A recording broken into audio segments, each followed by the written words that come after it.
fuel pressure tester. Muna mag-test sa pressure sa fuel pump. Itao diri sa fitting. In emergency situation, example na sa biyahe na layo sa kalsada.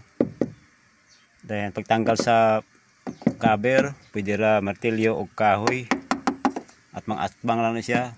Atbang dayon, tangan og marker og asa to primero gitanggal, tangan lag marker dia aro. Kani siya mao ni siya primero natuyok na ako ni na. Nam-anam nagtuyok, so dili ni siya primero, so na-anam na siya tuyok. Na atbang-atbang lang. Alright. So dan nagtanggal ng fuel pump. Na pupwede didaan na extra na nga fuel pump, example madautan sa dalan. And then fuel gauge, fuel pressure gauge, pang test kung okay lang ang fuel pump. So ako nang natanggal sa special tool nga kahoy. Hinay-hinay lang, matuyok na.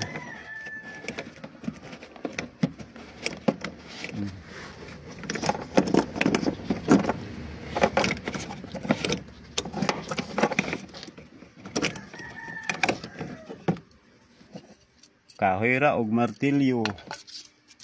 Example na sa dalan, emergency situation, matanggal na siya.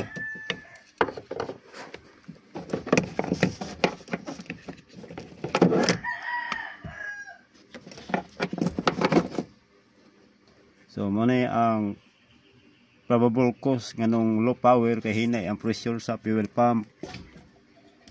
Let's check it out. Dagan siya tubil.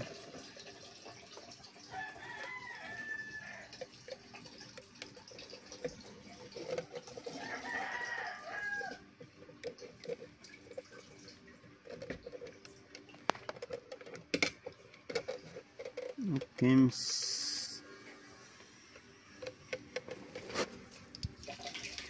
Then siyempre gatubulsot mo gasolina na fuel system nga ready po tag fire extinguisher daan sa daplane.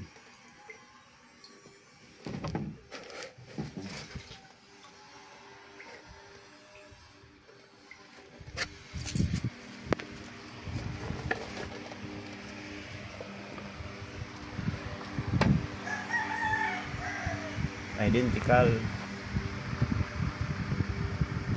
Let's check the gasoline.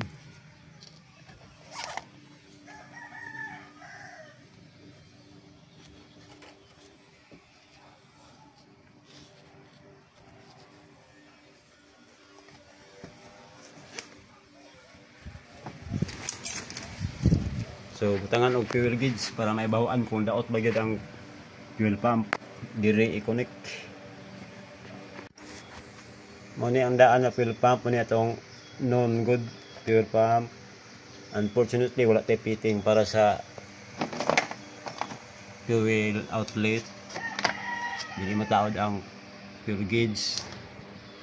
So kani kay maayo man ni sa daan dito na ni taod para mailag kung mao ba gyud nandan sa low power taon ng ditso niya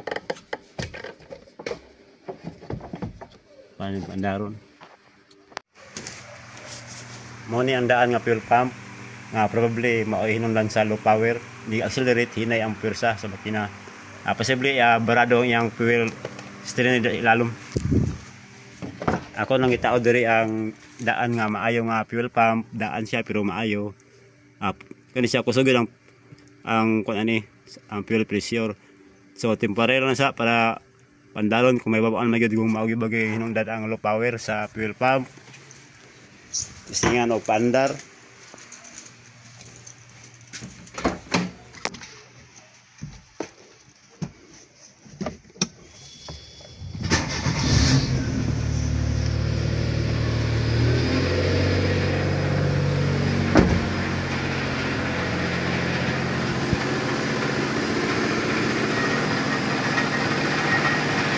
So nanay ko saban jud mga busing guys, nanay ko saban.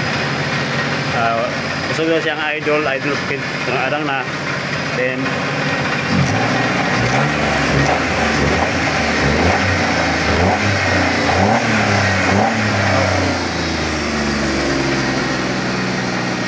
so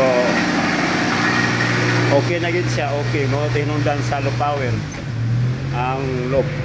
Taas siya kay naka-on ang aircon, mo ng taas ang minor. Wala mo gani siya compressor.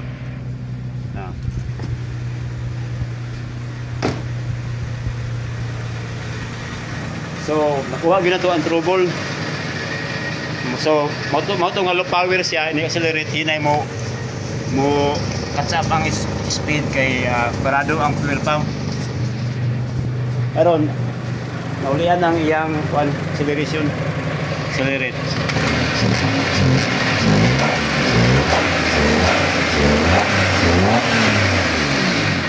Mangisog lang makina. Di pa ato ni agi nga hinay ang respan. Wow, pug isubida.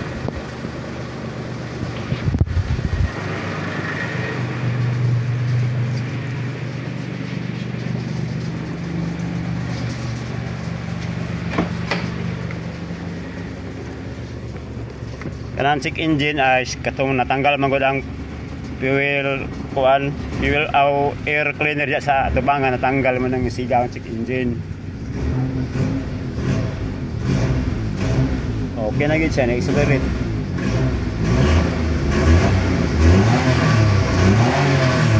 Yan na gid siya.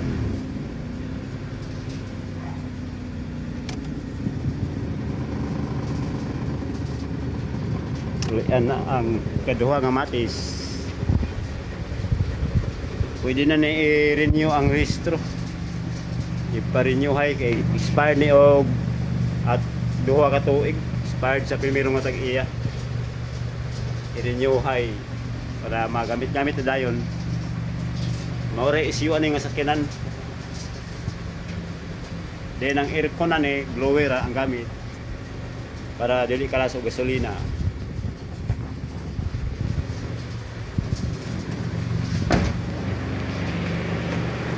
Ang fuel consumption ani 20 km per liter. Sa isa ka litro 20 km ang iyang madagan.